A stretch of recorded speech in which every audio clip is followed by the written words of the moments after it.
The one-winged eagle flee. Another brutal Final sight to see skate. Oh, Kenneth oh, Ryu Bill Omega or whatever. All yeah, right, let's start again. Kenneth I think we were talking over each other. One Ryu. sec.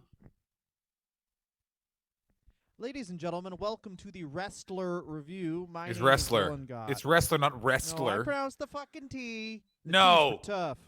No, the T's for fucking two loser. That's you. You're two losers. Oh, yeah. It's also silent. The T is, we pronounce the T, but the T is silent as well.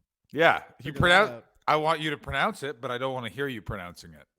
Yeah, exactly. The T is whether we pronounce it or not. That's how we pronounce it. That Exactly. day. It's like how jazz musicians say it's the notes you don't play. It's the T's you don't pronounce. Ooh. Oh, actually, someone's what? been It's listening to extra NPR. T's. Yeah. We Welcome to the pronounce rest wrestler with till yeah. Fuck the wrestler. Restaliller. Yeah, that's right. Returu. We're gonna be selling our own fucking Dictionaries. what do you call that? Dictionaries. Supplements. That are dictionaries. It's Yo. extra T.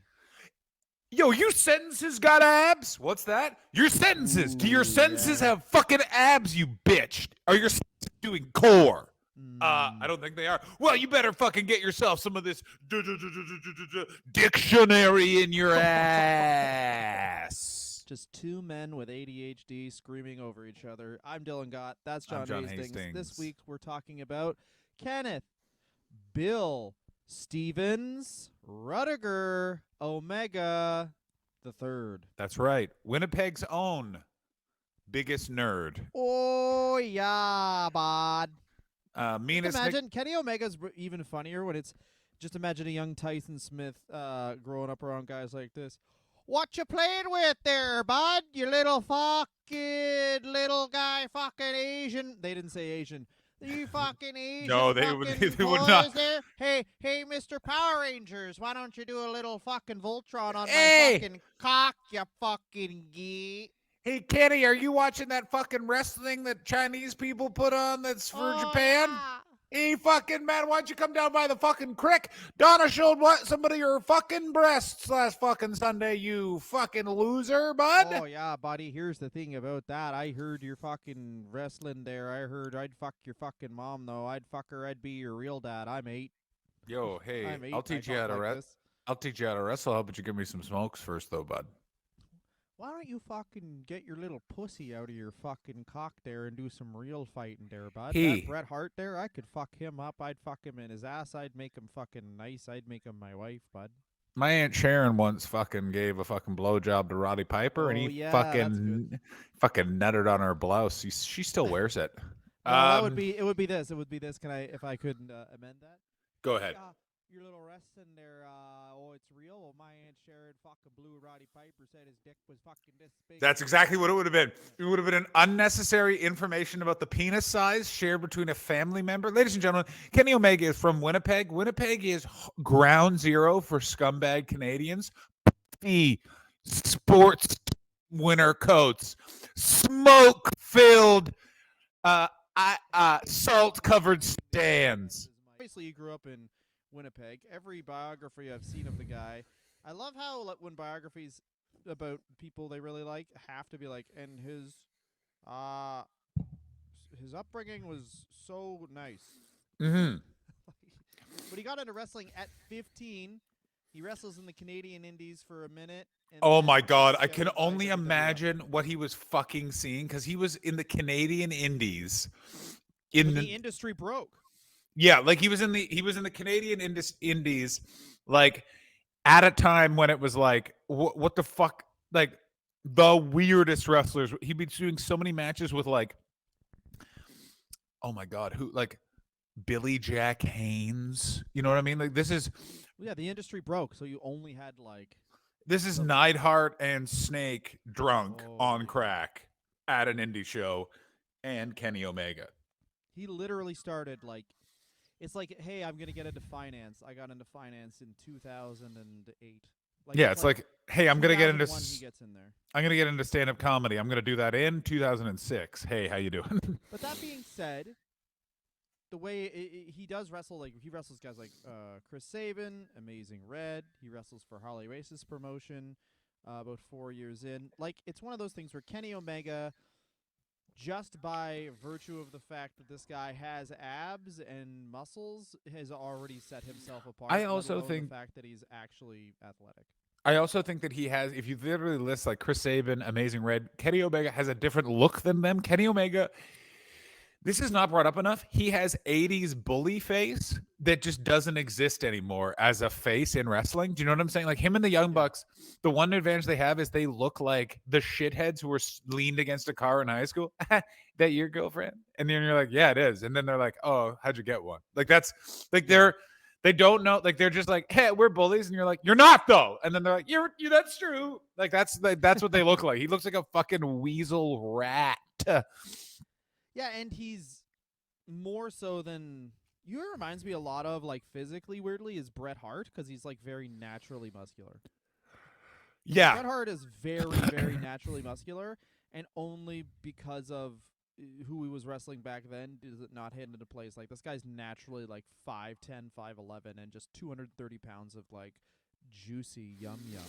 Also, there's no more Canadian a name than just Tyson as a first name in the 90s. Like that is such a like Yeah. shithead Canadian. A fucking is named after Mike Tyson? No, Mike Tyson's named after my kid. Yeah, bro, my kid's gonna fucking knock you out after he's done playing with, I'm gonna say, Naruto. Mm-hmm. He's gonna watch a lot of. I guarantee that Kenny Omega saw a bunch of Sailor Moon on YTV and was just like, "Wow." That is it. No, 100%. This is the first. It's so crazy that I know the thing that influenced Kenny Omega's life. Like I can tell you, he was watching YTV at 4:00 in the early 90s, getting Sailor Moon jacked into his fucking brain. I am the Probably battle was Sailor Moon. cry. That's what he Well, and then he this would is the sing. This is the first thing. This is the first anime invasion of like Sailor Moon, Pokemon. I guess he's a bit old for Pokemon, but a guy like that probably doesn't worry about it anyway. Yeah, that guy. I guarantee that guy's got that Power guy. Rangers was Japanese too, wasn't it? It was originally Whoa. a Japanese show that was over. They were from Angel Grove, California. Do you know that? Yeah, that's where the show was set. I think it was set. Wasn't it set in Angel Grove, California? Just like a. Oh, some weird. I don't know. Angel Grove. So, Oh my God! It's the fictional city that Angel Grove, California, is the fictional city in which the Power Rangers universe is set. Fucking criticize me again, and fucking no, you're wrong. Now it's almost 20 minutes in. We've said nothing about Kenny Omega. Dylan, tell me some stuff. We said a bit. No, well, I'm absolutely not going to. Power Rangers was a live-action superhero movie based on Japanese franchise Super Sentai, and then it was Whoa. produced first by Saban Entertainment, which is an American-Israeli thing. Oh, no, the Toei company first, which is a Japanese company. Anyway, so there was roots in much like Kenny Omega himself. So he goes into WWE developmental, and this is the developmental period where it's just you show up, Bill DeMott takes his pants off and says, "Kiss brown or kiss pink," and then that's the whole training. That's your entire training regimen. Bill DeMott, Jody Hamilton, and Bob Holly. He hates them all. Go, John. Welcome to training. I'm Jody Hamilton. I'm full of shit in my pants. Who would like to smell it? All right, everybody. My name is Bob Holly. I'm unnecessarily angry, and I just fucking killed one of you. And Bill DeMont, who wants to fucking see me fuck some coleslaw with my ass? My wrestling name is Hugh Morris, and here's another thing about me. Every time I sit down, I imagine it's on a woman's face because that makes me a man. I'm Jody Hamilton. I'm wearing a mask even though I always gave my full name. Jody Hamilton reminds me of like the boss in that Bill Burr cartoon where it's like, what do you mean I did a whole restaurant that's just chicken skins. What do you mean no one showed up? And then Bob Collie, of course, was like, All right, Kenny, how about this? First thing I pin you, think you get your fucking dad down here, I'll pin your fucking dad. And I'll give him my finishing move, which is fucking you so he re-gives birth to you. That's my fucking move. It's very My fucking mom gave birth simple. to me. Fuck you. That's why Fuck you're you. such a pussy. You had to have you had to get birthed by a woman, bitch, pussy. Here's how I got. My dad fucked a tractor, and then a Range Rover gave birth to me, Bob Howley. Yeah, I fell out of the trunk. I was covered in mud. I was 37 years old. They said when I worked at the timber yard, the chemicals would infect my brain. Oh, sure, there's holes in it, but that's just place for me to keep my keys. Kenny, you suck. Kenny, give me $80, Kenny, I don't like Don Callis. Why the fuck are you friends with him? Go ahead. This is a very interesting thing is that, so Kenny Omega, he's born in 1983, and when he gets released, or he asked for his release in 2005, so he's 22 years old, and he started doing Brazilian Jiu-Jitsu, and this is around the time The Ultimate Fighter, he gets really into MMA and says he's going to forge a career in MMA, but of course just keeps on wrestling. Yeah, and unfortunately finds his for way there. him, Uriah Faber always existed, and they already had a small guy that did not live up to expectations in the UFC. Whoa. Whoa, I fucking He's did it. Quite a lot bigger than Uriah Faber, though. I know, but I just went for someone who looked like kind of like Kenny Omega, and I feel He Uriah Faber was a good pick. Reason that was good. I mean, Kenny Omega obviously would have been beaten up very badly, but possibly by one of the worst named people ever, Uriah Faber. Uriah Faber. I fucking That's hate fucking Uriah crazy. Kenny Faber. Omega still has a website. Of Why course does he. anyone have a website? I still have a website. Oh wow, Kenny Omega has his own pre-workout. That makes What's me the- think less of him. What the fuck's a what do you mean a pre-workout? Eat a manga. Yeah, Kenny, pre-workout? Pre-workout is it's stuff you eat that has caffeine and other shit in it that makes you jacked up to work out. You can either literally have pre-workout or you can like do a bit of blow. It's like that. So like basically it's just pre-workout is just like how like it's like Red Bull or whatever as a scam. powder. Okay, that's what I meant. Yeah, great. Yeah, it's kind of it's just a bunch of sugar. Okay, so essentially. But advertising pre-workout is just kind of like, hey, I don't think much of you. I don't know. It's like, you know what I mean? I don't know. It's pre-workout's really. I mean, maybe pre-workout's great. So, ladies and gentlemen, we are now brought to you by Kenny Omega's Redcon 1. If you would like to pre your workout, hey, you know what workouts are like? Workouts are like jizzing in a nice lady. And you know what makes jizz the best? Pre-cum. You know what's the pre-cum of life? Pre-workout. So please try out Kenny Omega's Redcon 1. That's Yeah. Redcon 1 for when you want your dick to be red from the dye from the powder. This is the thing. This is the thing I like about Kenny Omega is everyone thinks, oh, he's like, you know, because of the Golden Lover storyline, basically having the first wrestling character where the fact that they're gay isn't just directly bad. It's just one of the things about them. Oh, he's still definitely a professional wrestler because literally this pre-workout just says Total War on it. Yeah. Oh my God, it Total does. War. And you know what came out this week is that CM Punk's dog had to get 2 teeth removed because when they fucking kicked the door and the dog was in front of the door. Now I'm on CM Punk's side, sort of. Do you know what's even better? Not true. Not true. I read that this morning. They were like, because CM Punk apparently his big thing is like, He punched his dog. He's just like, talk to Ace Steel's wife. We'll talk to Ace Steel's wife. And the corporate investigators were like, this is what I assume they said. They said, hey, Phil, for the 80th time, we're not carnival workers. We're insurance lawyers that are going through all of this. If there was anything that pointed towards your dog needing to get teeth removed, sort of like us counting your dog's teeth and they're all still in his head, we'd look into it. But there's no evidence of that. So please stop. This isn't like your business. This is like a real thing. And then I guarantee you don't even know, Matt. Yeah, I don't know if anyone understands.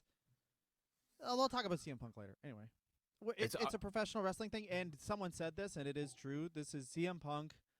This is going to sound weird, but CM Punk is Shawn Michaels, and this is the new Montreal Screwjob. And just like in just like everything in wrestling nowadays, is just a bit more wimpy than when everyone just carried guns. I'm not saying wrestling was better back then. I'm just saying it was way more dangerous.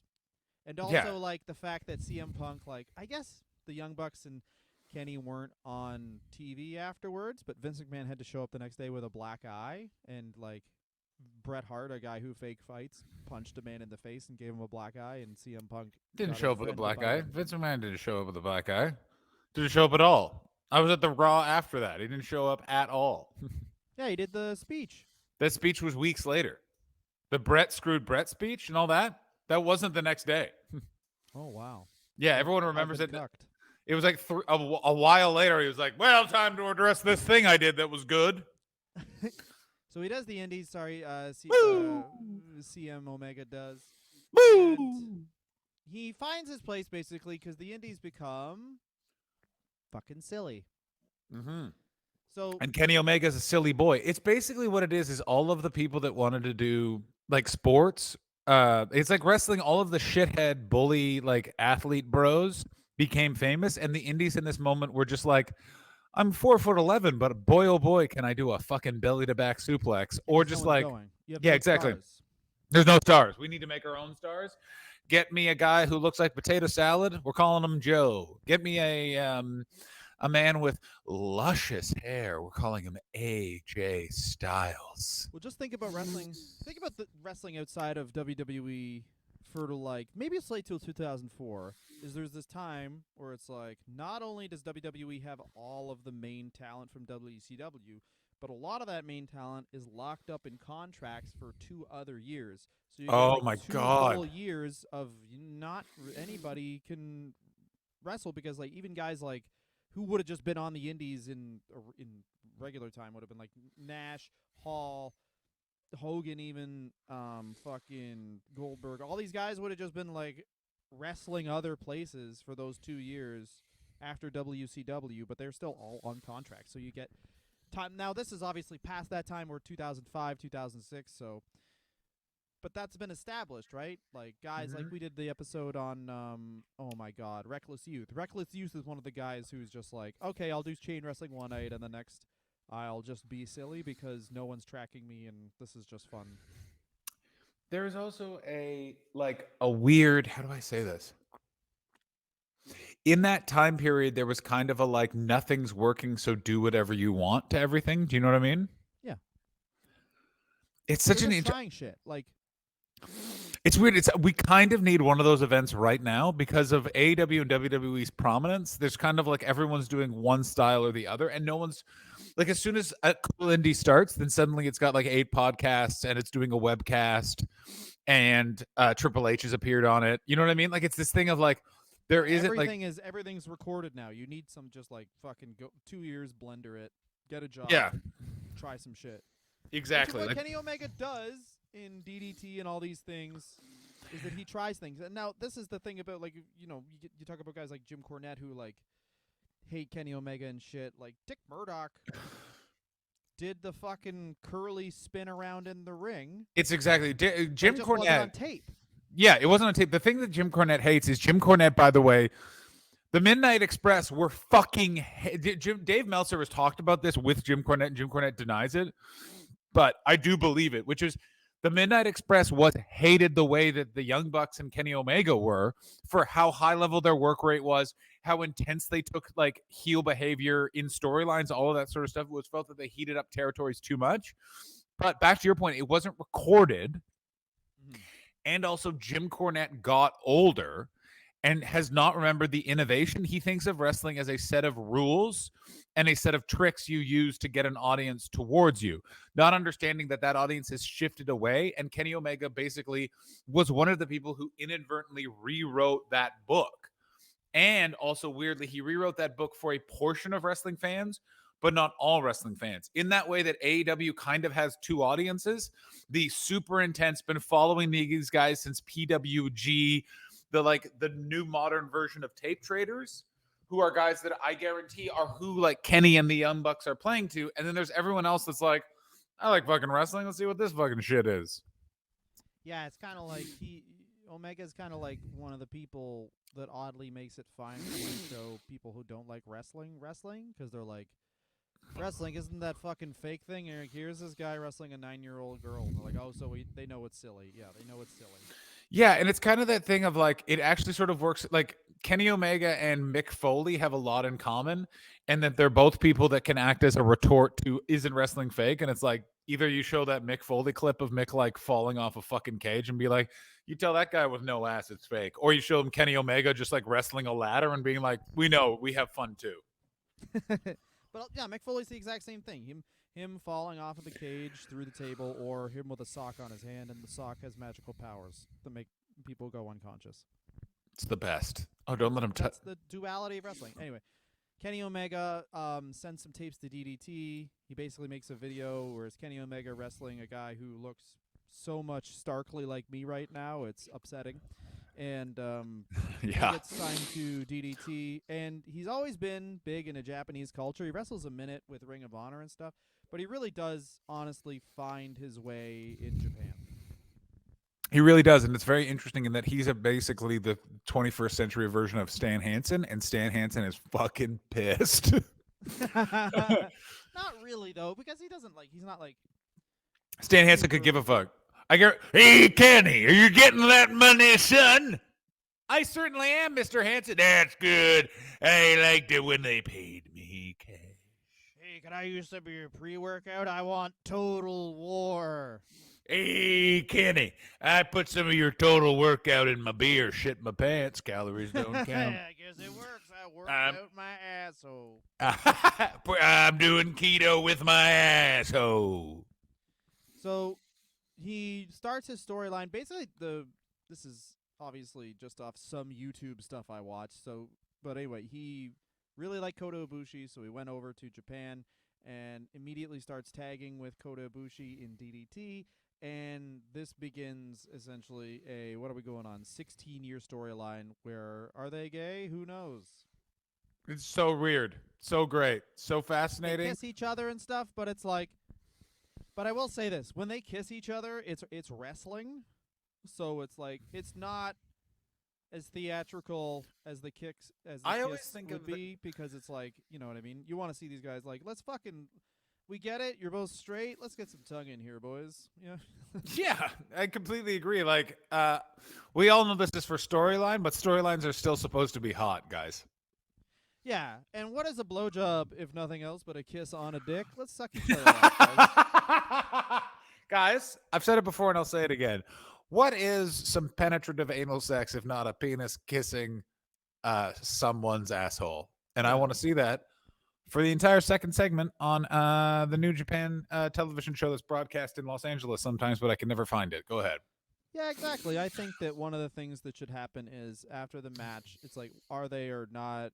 Are they gay or not? And then they go to kiss, and then you know, Kenny does the no thing, and then fucking Ibushi just sucks him off. Actually, it seems like Kenny would do the sucking off, honestly, because Ibushi's a lot hotter.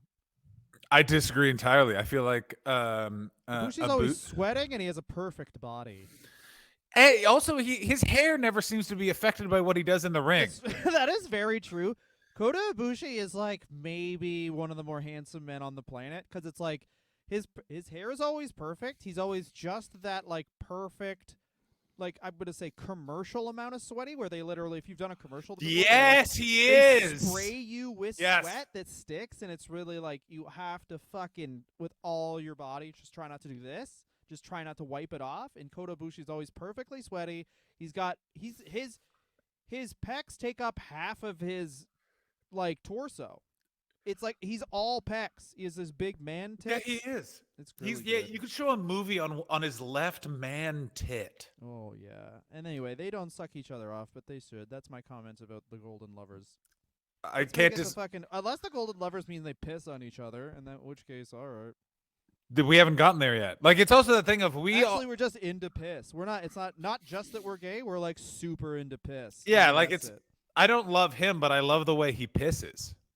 They bring a tub into the ring, and you think it's just going to use that in a hardcore match, and then they just take turns getting in and out of the tub while they just bathe in each other's piss. You think that's it? Yeah, there's a lot of this, which is like one of them will hold the arm and then scoop the piss with their other hand, and then just sort of pour it over their arm. Oh, oh, oh.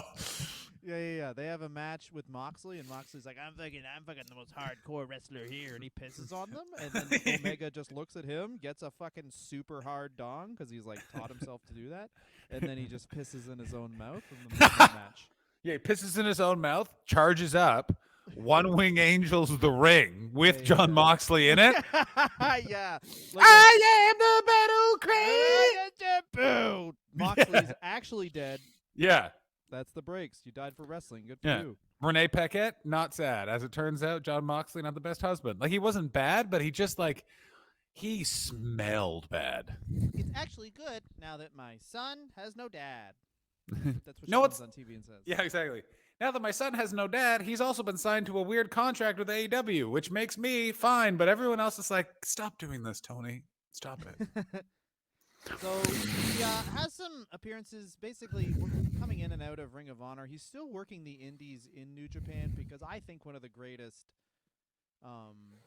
strengths about New Japan is that they do these tours, and I think that every wrestling company should essentially just do tours where it's like, if you're Chris Jericho or you're older or whatever, then you can just rest because you made enough money, but also if you didn't, then you can still work other matches. I see what you're saying, but I just I don't know. The touring thing, it That's just why I thought AEW. I was one of those guys. I wasn't like one of those guys who was willfully ignorant. Like I wasn't like, oh, Cody Rhodes is gonna turn heel and this is great. I knew Cody was nuts, but I was thinking, oh, they have such a big roster because they're gonna like work people in and out. It's like I thought they were going to do doesn't that too. work It was straight, but, it like, was really stupid that they did not do that, and it's like. By the way, this moment with CM Punk and the Kenny Omega and the Young Bucks should show how much the product benefits from having people go away. Like, their ratings are not down that much. If nothing, they're up a little bit in Yeah. certain areas because it's like they're a Star Trek. It's like no matter who the captain of the fucking ship is, people are just gonna watch it because they like wrestling. You're 100% true. And we want to see what that fucking Bones is up to. So Kenny Omega, basically his big break is he gets in the Bullet Club. He starts being taken seriously after all these comedy matches, of course, with the little girl and in DDT, and he Becomes the cleaner. Yes, and the cleaner is a dope character, and I have before one that issue with becomes it. Okay. This face where he would show his teeth and like do that really like smile that I think that's just like I think some of the stuff is cultural. maybe, think it's but like- basically Kenny Omega came across as the kid I went to high school with. It's like, I'm gonna tell people I'm gonna do a school shooting, but I'm not gonna. And you're just like, fuck you, like. I'm demented for the attention. That's who Ken, and it's just like John wants people to actually do school shootings. If you're gonna wear a trench coat, you better have guns in there. John Hastings. It's That's what. what it's from. Listen, don't promise me something if you're not gonna fucking deliver There it. you go. You should It's have be- dressed like that. A school It's- shooter. Yeah, that's right. It's just fucking. I just found the cleaner was fine. I just thought that Kenny Omega, and it might have been cultural with how wrestling is presented in Japan. I don't know, but it really felt like Kenny's character throughout the early part, this part of the Bullet Club was like, I'm the obnoxious heel, dramatic. So like you're just like, Well, we he get starts it. out obviously as like a mid card dude because they're like, oh, this guy's really good at wrestling and really athletic. That's the whole thing about like all these like, oh, he has all these ideas about wrestling and shit. None of those work if he's not like so athletic. Yeah. This guy's so much more athletic than a regular professional wrestler. It's By the fucking way, crazy. If any of you are wondering why are the Young Bucks popular, look at the Young Bucks at this time in the Bullet Club. Mhm. Holy fucking shit, were they the best? Like that, Oh, it was. yeah. This is the Young Buck. This is why there's AEW right here. Is this period of the Bullet Club got so fucking over? Those T-shirts are in fucking Hot Topic. Like Well, let's. this is afterwards because we're talking about the cleaner character, which is this is where AJ Styles is the leader of the Bullet Club, which really like Finn Balor. Prince No, but Devitt- but this is the thing that leads up to it. The thing for me, which was when you started seeing like the T-shirts everywhere and started talking about, was Kenny Omega as the leader, yeah, that's what I'm and saying. then sorry, I thought you were saying that was when AJ Styles was the leader. Sorry, Dylan, I misunderstood.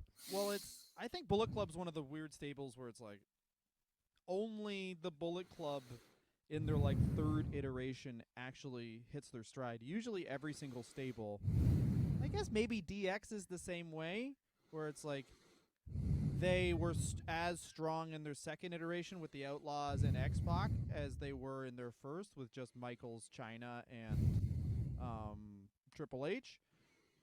But Yep. the Bullet Club gains steam when Kenny Omega takes over as the leader, and they kind of create their own, like, which is clearly what they're trying to do, Wolfpack version, which is just Omega Elite. and the Elite, and the Bucks. It's an amazing sort of thing that the Bullet Club, because the Bullet Club is still going now. I still pop in on them. Now led by, Dylan, do you know? Me. That's right. Dylan Gott's the leader of the Bullet Club. Jay White. Jay White's the leader now. And it's fine. But you're gonna have ebbs and flows with something like this. And obviously You are, can't and when I stop it because people are still people want to buy Bullet Club shirts, so this thing is going to exist for so long. what I do like about it is that they've just gone sort of in the opposite of what the WWE does, which is continues to sell the merch where they don't bring the person back. Do you know what I mean? Or like be confused. Instead of ending the Bullet Club when the Elite became prominent or whatever, they just are like, this thing continues always. It's an ever existing problem. And which I kind of like, because then you get these chapters of it. It's the ever continuing story. You know what I mean? Well, we're not big Japanese wrestling heads, but to my understanding, there's a ton of stables in Japanese wrestling because it's kind of like they're doing the same thing as you would in sumo. There's a bunch of like stables in sumo, or obviously the UFC. There's fighting camps in the UFC, so it kind of they work it like that, where it's like, okay, this is a stable, but really what that means is they all train together and they're gonna fight one-on-one still, but this is a stable. Versus Bullet Club was like the first time they did like this is a professional wrestling U.S. stable where they interfere in each other's matches all the time. So it's kind of like Bullet Club is actively trying to ruin New Japan Pro Wrestling by having people interfere. And then the meta of people actually do fucking hate the Bullet Club because there's always interference. And they just want New Japan to be New Japan, and they don't want it to be New Japan WWE. Yeah, I do. I want it to be I want it to be New Japan WWE, and then I want Vince McMahon to start working for New Japan now. I want Santina Marella to win the IWGP. Oh my God! Just Vince McMahon screaming at the commentators. Say he Pearl Harbored him. Say it. Say it. Get it? All the heels are faces, and all the faces are heels. What is this place? Yeah. Why are all the heels buying tickets? What? Who gave these heels money to buy tickets?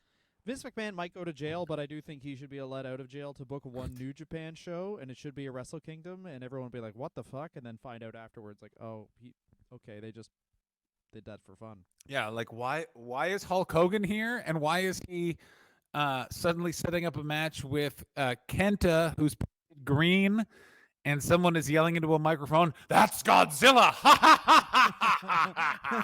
Why are there 9 tag teams named Kai and Tai? Yeah.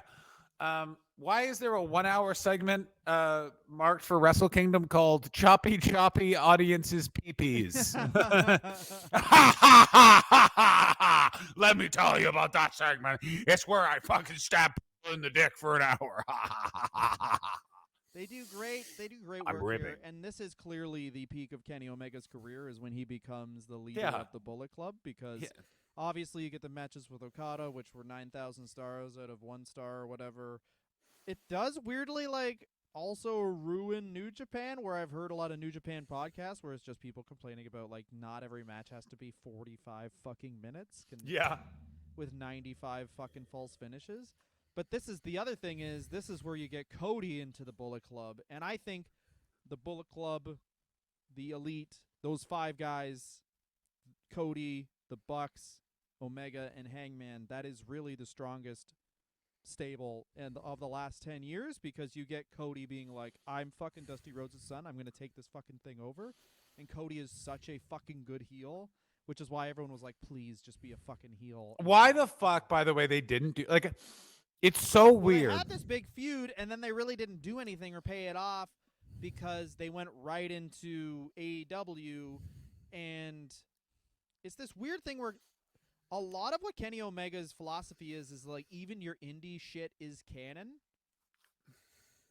Yeah, I agree, but I kind of hate that because I kind of think you should always be like, okay, these guys came from another place, but this is what's happening here.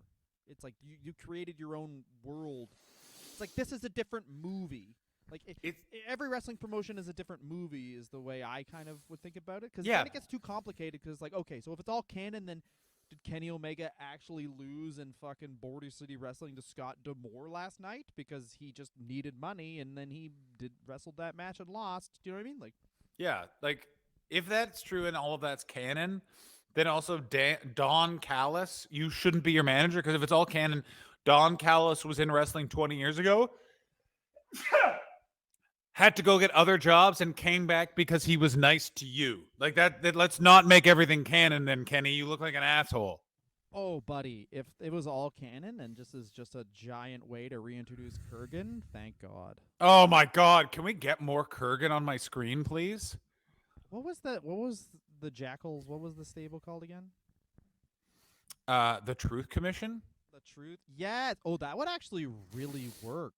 If they all came back as like an anti-vax stable, that's good. Oh my God. If they came back as an anti-vax stable and they're like, we want the truth about what happened with Punk, Kenny. Oh my God. That's the fucking interesting thing about wrestling is that like there are definitely these triggers so easily that you could just play like anti-vax shit. But I feel like here's why they can't do it in wrestling in particular is I guarantee at least half the locker room is going to be like, why is that guy the bad guy? oh no, but that's the thing though. That's that it's too real. Is that like well that's the whole point of wrestling is to like pick at these little things and especially like it's so interesting you can pick at these little societal things and then wrestling steers clear of them now, but they didn't used to when it was just race or sexuality. Yeah. You know what I mean? Oh, like, yeah. Interesting. It used to be like, okay, well, this guy, oh, everyone hates fucking Asians because they, or sorry, Japanese people because it's just after World War II. Get as many Japanese characters as you possibly can. Doesn't matter. Get an Italian guy. They're any race. And then now it's like, hey, everyone hates or doesn't hate anti-vaxxers. Everyone has real opinions. Well, we shouldn't have a character that's anti-vax. Yeah. Do you know what I mean? It's like, why? Because the crowd will get too into it? Yeah, that's the thing. It's like, oh my God. Yeah, you could essentially do basically the Hart Foundation angle from 1997 with vax versus anti-vaxxers, and that literally that was so many things. You could just like Sunny Kiss. I mean, obviously you can't have a wrestling promotion kind of co-signing people booing a trans black person. that's the thing, and boy would they. Oh boy, would like Dude, they Jack are Swagger, going. Jack Swagger, man, when they were like, when I say this once, I say it 1,000 times. When Jack Swagger's character came out, I was like, "There's places this guy's not gonna be a fucking heel." Yeah, and it turned out it was most places. There were so many places where it was like, oh, Dutch Mantel's first promo when he's like, "People here don't look like me, and I don't like that," and people start cheering, and I think he has a podcast about it where he's like, I was like, people are gonna cheer me, and Vince was like, just go out there and do it. Well, the other thing is also what I love about Dutch Mantel and that podcast is Dutch Mantel is just one of those guys that wasn't a dick in the back, but he was just right. Like he's just like, hey, look, I got a weird mustache, so people don't take me seriously, but I've been doing this for 40 years, and let me tell you, if I go out there in America and say I do not like black people, I'm gonna get cheered. And Vince was like, well. Okay. And he was like, just letting you know, I don't think that this is a good idea. And he's like, I do. And he's like, well, I like getting paid, so I'll do it. Dutch Mantel really exposes how dope it is to be an assistant coach, where it's like nothing is your fault. My God, that's the most accurate statement ever made ever. That's exactly nothing's your idea, but nothing's your fault either. So you're just like, literally, if you like the thing you're doing, then you're like, all right. Oh my God, that's exactly what Dutch Mantel is. Dutch Mantel. Referees are the worst because you don't get any. Like sports referees are the worst because like you just get abuse. No one's ever like that was actually a good call. Yeah. So, great job. You know. The only time I've ever seen that was Herb Dean in the UFC when a guy broke his arm and just said he didn't break his arm, and Herb Dean was like, "You clearly have a broken arm," and the arena didn't see it because it wasn't like a compound fracture, and they all booed him. And then afterwards, it was like, "Yeah, you can see he broke his arm." So they retroactively had to be like, "I'm sorry," but still, in the moment, he got booed. What happened to Big John? That was my favorite of all the referees in the UFC. He's fucking crazy. So he does commentary for Bellator, which is like another. Does he? Oh, awesome. The Bellator, for those who don't know, is like. Do you remember WWF and WCW in the early 90s where it's like the WWF is glitzy and glamory? And then they're like, I mean, they could have turned the lights on if this wrestling company was going to be using the building. That's what WCW was then. And that's what it's like. Like watching Bellator, you're like, in this corner, Chael Sonnen, and he will be fighting 8 people he owes money to in a fraudulent land scheme. Yeah, well, pretty much Bellator, you'll love it because Big John McCarthy just kind of talks. Like, men are fighting in the ring, and Big John McCarthy's like, Hey, did I ever hire tell you people about the to build a deck, and then you can pay them cash, and sometimes they just don't do that good a job. I said, why aren't you doing a better job? Oh, I guess he's knocked out. That's one of the craziest knockouts. I'm not done my deck story. Anyway, and then there's no lower deck? I thought there'd be 2 decks. Yay. I said I wanted a fucking nice place. Nice means you build a toilet on my deck. Yeah, John, I don't know how to tell you. This is the building inspector's office of Bakersfield, California. We do not actually handle the building. Listen, I'm commentating a Bellator event. You're either going to fucking figure out this deck situation or Uriah Faber is never going to get acknowledged that he just tapped out. I don't know how to tell you this, but the good people of Paramount Television have 19 hours a day of bar rescue, and then me just talking about whatever I feel like for an hour because they do not watch their own programming, and then back to ass rescue. I don't know. Yeah, You got a flat ass. I'm gonna bump that ass up. my favorite thing about Bar Rescue, by the way, is I remember listening to. He would be my if bar rescue guy came out during a wrestling event, I would fucking. Oh my not be able to God! talk for a week. I do him so badly. I fucking hate that guy. I fucking hate him. I knew you would. He is. Dude, There's a that certain comedy type of. club thing where he's There like, is I certain. got my good friend Owen Benjamin. It's like you got Hitler to fucking. Do the Oh my God! There's an episode where he gets Owen Benjamin to do it. dude, and then they remake this comedy club, and I know you people, would by the be way. I furious. know people. Furious with what they do to this club. I know people that played that club though, and they were like, "Is it the one where the owner keeps losing his mind on John Taffer and is like, you don't get show business, man." The amount of people that played that club and they're like, that are like, that guy did full drugs like in the second row while I was on stage and heckled me. Like they were like, it was fucking nuts. Well, reality TV hinges on them just sourcing out mentally ill people that own a thing. I just can't believe that Bar Rescue, it took them that long to figure out comedy clubs, because the amount of comedy clubs that have been going for 30 years and that had so many problems. The London Yuck Yucks that operated for like 20 years in that weird dilapidated building. Do you remember? Did you ever play it, Dylan? The one where they would always say like, just so you know, when you arrive, you're gonna have to take a shit. I think we got some weird mold, and it was like the weirdest thing where you're like, what the fuck is wrong with that building? I love that place. Next up, Bullet Club. So, Kenneth Omega. Kenneth Warren Jerome Omega is in Bullet Club. Does some great work. This is where they get their shirts into Hot Topic. This is where they start being the elite. That weekly vlog that's now done, but also was like oddly the high dirge of their career, where they literally with a vlog convince a billionaire to start a wrestling company. Is being the elite done? They're not doing it anymore? I don't see how you could, because it's like it was just supposed to be like 15 minutes of shit they thought of over the week, and it's like now they run a wrestling company. Well, now that the being the elite only stopped after the All Out Fallout, so which by the way is what we're now calling it, and I hate it. The All Out Fallout. So I think it'll be back once they're back on TV. Sorry to disappoint, Dylan. Oh, it but I should think... be. And then obviously they do All In. Omega wrestles Penta, and they basically have a, what do you call that? They have proof of concept for, look at us, we can have a fucking wrestling company. Yeah, it's also how quickly it sells out, how little advertising they did. Like, Exactly. it was crazy. Like 3 tweets, which obviously if you sell it out, if you gut it out and you're like, oh, there's a couple tickets left, please buy these tickets. We did it. We sold out the venue. That's one thing, but being like, hey, there's this thing on sale, it's done now. And yeah, what it literally was, we're doing this thing. It's sold out, by the way. Like, it was fucking nuts. Yeah, and let's not forget, like, the kind of the impetus around this was Cody Rhodes. Or at least Cody Rhodes was very good at making himself the face of things. And I always saw this, too, where it was like, at one point, people forget this, but Jeff Jarrett was going to be in Bullet Club for some reason. What? Yeah, because they were doing Global Force Wrestling, and Jeff Jarrett like attacked someone with a guitar and was going to be in Bullet Club, which Jado and Gato loved because they just the bookers for New Japan just love the NWO, and there's now, I mean, even though he's a late member, a real member of the NWO is going to be in Bullet Club. And Cody Rhodes always seemed to me like a half Jeff Jarrett thing, where it's like, oh, you're just like, which it does make sense because he's such an American wrestler. It's like you're just kind of like taking these guys built this thing, like this Bullet Club's been like escalating, and then Cody Rhodes just kind of got in when it was like 75% of the way there, and then did help it above, obviously helped it higher, and he's like a different type of wrestler than those guys, so it does show variety.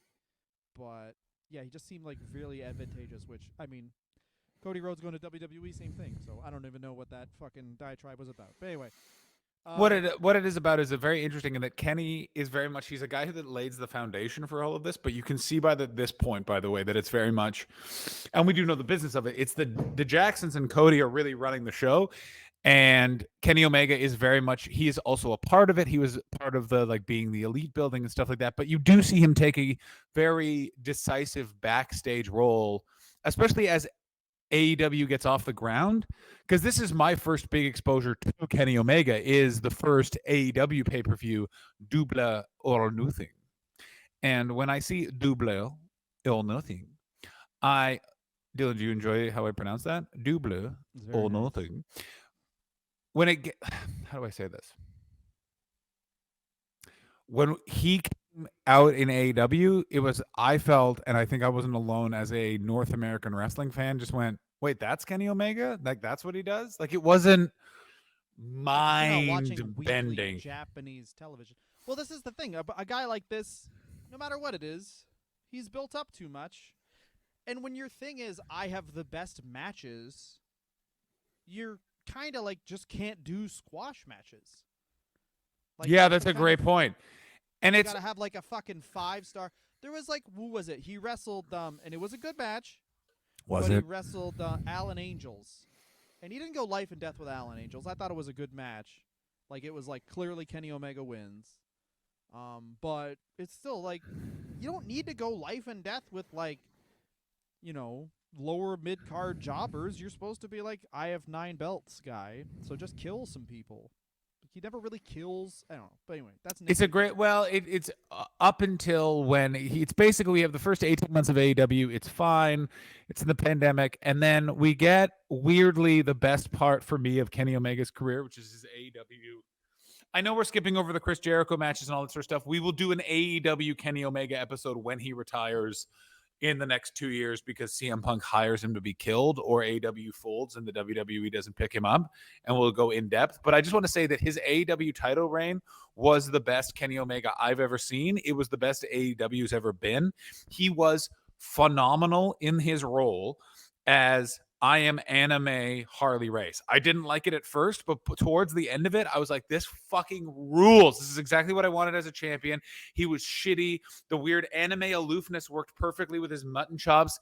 The way, and he went up on his promos and then said another sentence. And it was just so fucking irritating. He was fucking great. And this is when, Dylan, listen to me. This is when his I have the best matches thing worked, because if he struggled, it's exciting. He was a shithead, but he would always win in the end, and he didn't always cheat. It was like, oh, he is still a fucking good-ass wrestler. Fuck, this is annoying.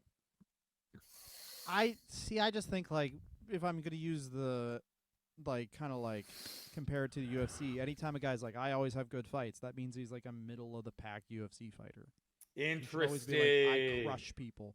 Anyway, to summarize Kenny Omega's career, he kind of does, or his AEW career shortly, is he kind of does the John Cena storyline, but he actually does it where it's like, it's such a good idea because he comes in, AEW's basically built around him, and the storyline is he feels too much pressure and loses.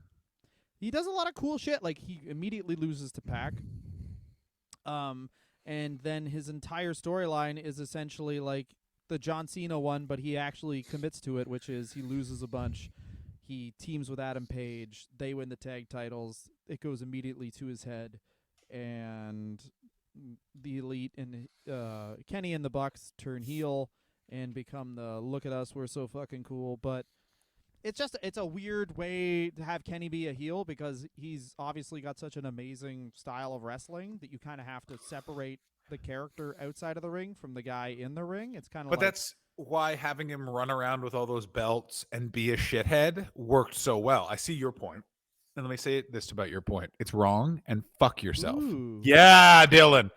Yeah, boy. But I do genuinely believe that. Like, I do think that. Like MJF, everything about MJF is to keep you committed and try and get you immersed in it. Yeah. Like he doesn't have a finishing move, really. He has the pile driver, kind of, and then his actual finishing move that he uses a lot is literally a fucking Fujiwara armbar, the most boring finishing move you can possibly have. Mostly his finishing move is he hits you with a foreign object. That's a fucking heel. Not like, here's my finishing move, 6 of the dopest things you've ever seen. Not that every heel is created the same. Not everyone has to be the same fucking thing. I also just would like to saying. point out, because you're not listening to me, is that it's very interesting when it comes to heel Kenny Omega, and that two people can have very different interpretations of. I mean, that's everything, yeah. But in particular, I loved his run. I thought that his sort of presentation as the King of Wrestling so suited.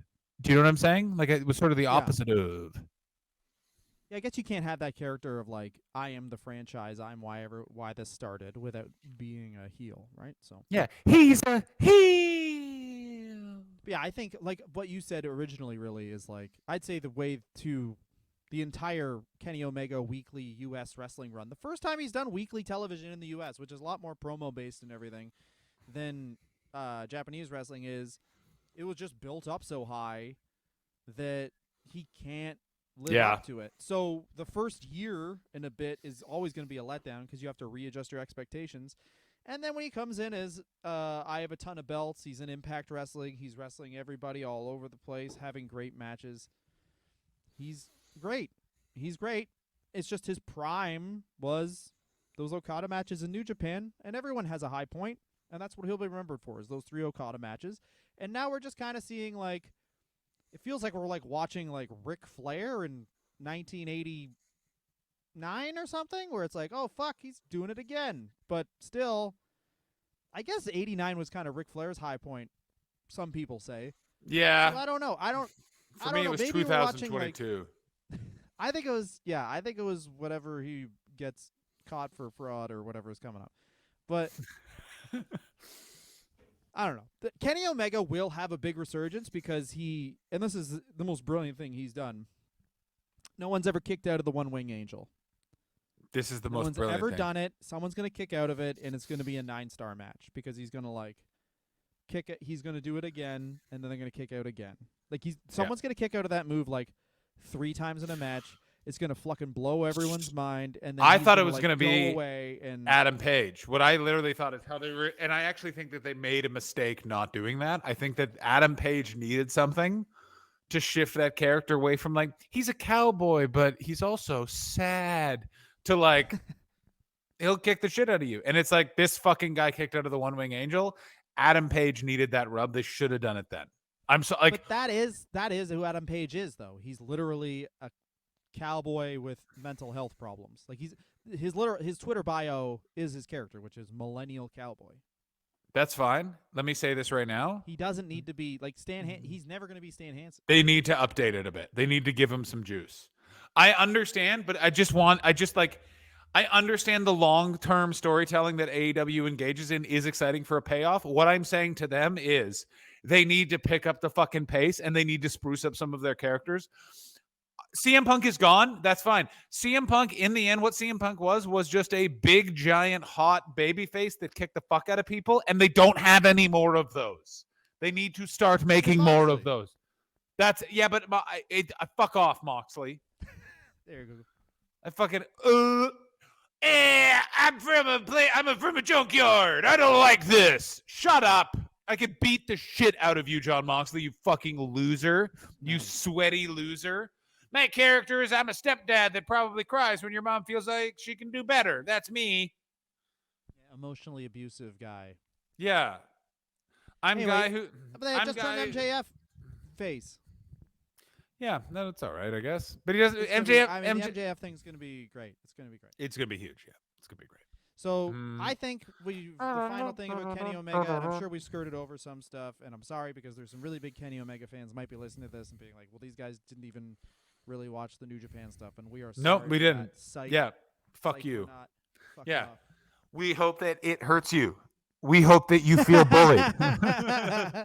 I think the real thing is, and then we can close the episode on this, is he fucked up in the women's division because his whole idea was I'm going to take the women's division in AEW and I'm going to make it great. And his idea seemed to be, here's some wrestlers I like from Japan. They have Fuck no you. characters. Enjoy. You've never Yeah. heard of them. They have no characters. Have Fuck fun. you. How be And only when Tony Khan, which is crazy, which is why Tony Khan, people forget this. Time will forget this, but Tony Khan for like 2 years was on a good run of booking. Tony Khan was like, how about we make Britt Baker a heel? And then that worked out amazingly. Britt Baker was a great heel. And Certainly now it's was. kind of like an American wrestling women's Yeah, division. and now basically what they did, like they debuted the former Paige. But here's what I said then, and I'll keep saying now: Paige can't wrestle. They just hired someone who can make entrances. No, they're like, going to make her wrestle. is she wrestling? This is the thing about other wrestling companies is like, Paige is going to be just wrestling and Oh my God, yeah, it's Br- she's their Kurt Angle. Where Britt it's like, Britt for Baker. some reason, no one's gonna be like, "Hey, this is fucked up." They're just gonna be like, "I guess she can wrestle." Holy shit! I thought that I can't believe that I didn't do what all people who watch wrestling should do, which is take your morals and forget them. It's Yeah. wrestling, Yeah, wrestling. man. Don't worry, it's not athletic. We can protect her. And then she's gonna be like, "Oh, I'd like to take a pile driver on the apron, and I'd like to be set on fire." Your Paige impression is Thank perfect. you. That's perfect. It was flawless. Hello. And this is the other thing about Paige is that she's Am I watching that Rock movie again? Fighting with not my that family. good at this. She's What not, is? She was an important part of getting women's wrestling to get more respect, but she's not that good at wrestling anymore. Especially compared to some of the women they have. Yeah, in I completely AEW, agree. Like Like, it's Jamie Hayter, although Jamie Hayter has a very bad name. Although maybe it's a good name, who cares? Jamie Hayter. I'm done now. It just seems like a first draft. Is amazing and whatever. Anyway, enough being fucking annoying marks. John, what's the No. worst thing about Kenny Omega? the worst thing about this podcast is you just said stop being annoying marks. Dylan, if we stop being Yeah, that's annoying what we are. marks, then the podcast is over. Best thing about Kenny Omega, he's a No very one's- good wrestler. Worst Re- thing about Kenny Omega, he Yeah, not our friends. Refuses to return our phone calls. Kenny, can we come on us? I'm gonna say promos. I'm gonna say he's a little bitch and can't take the heat when it comes to CM Punk. That's what I'm gonna say. No, promo. I'm gonna say the booking in early AEW. I think it got off to such a bad foot. I think it was just so bad way to introduce him to. It was a bit wrestling meta where fans. it's like, okay, it is cool that you're doing this, but the other thing is like, Don't do you this. should establish yourself as a super awesome wrestler first. Yeah, it's Like- like You can also tell the story where like he just because this is the thing, he lost the first match to Jericho, and he wasn't the champion, so it was this whole thing where he's sent reeling. But you can also tell the story where he just loses to Jericho and he beats people, but Jericho won't. Like he's, for whatever reason, he's like they won't let him fight Jericho, and he's got this crisis of confidence or something. I don't know. You have to get the guy. Like if he's the reason someone's watching it, it's kind of like. I'll use another MMA thing where it's like. thank God. I was hoping you were going to. Thank you. But like when they had Mirko Krokop come over and he was a really big star in Japan, and he won his first match, but like not by that much, if that makes any sense. Like he didn't look as Yeah. good as he should have, and everyone was like, "I guess this guy, okay, maybe." Yeah, I know exactly what you mean. Like it's that thing of like you only have so many times to make a first impression. Yeah, exactly.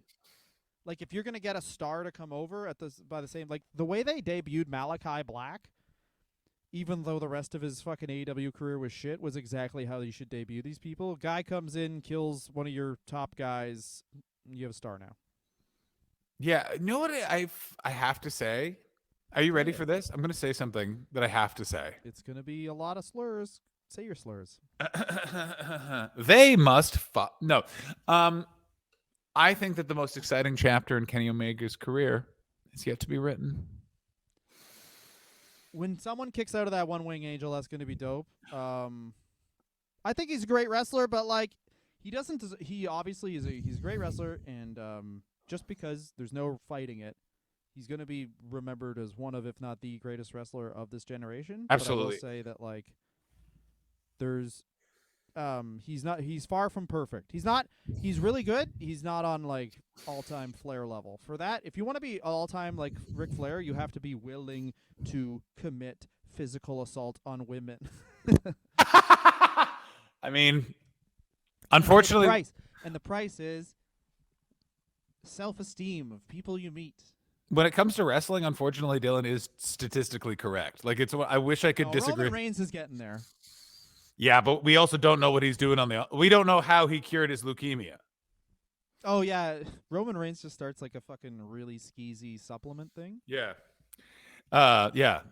Eat dirt that I shit in. Roman Reigns. Yeah. ANON. QAnon. Denta. Denta. Denta. Denta. Denta. Denta. What I'm saying is How Roman did I Reigns cure my is QAnon. leukemia? It's simple. I forced other people's wives to kiss me.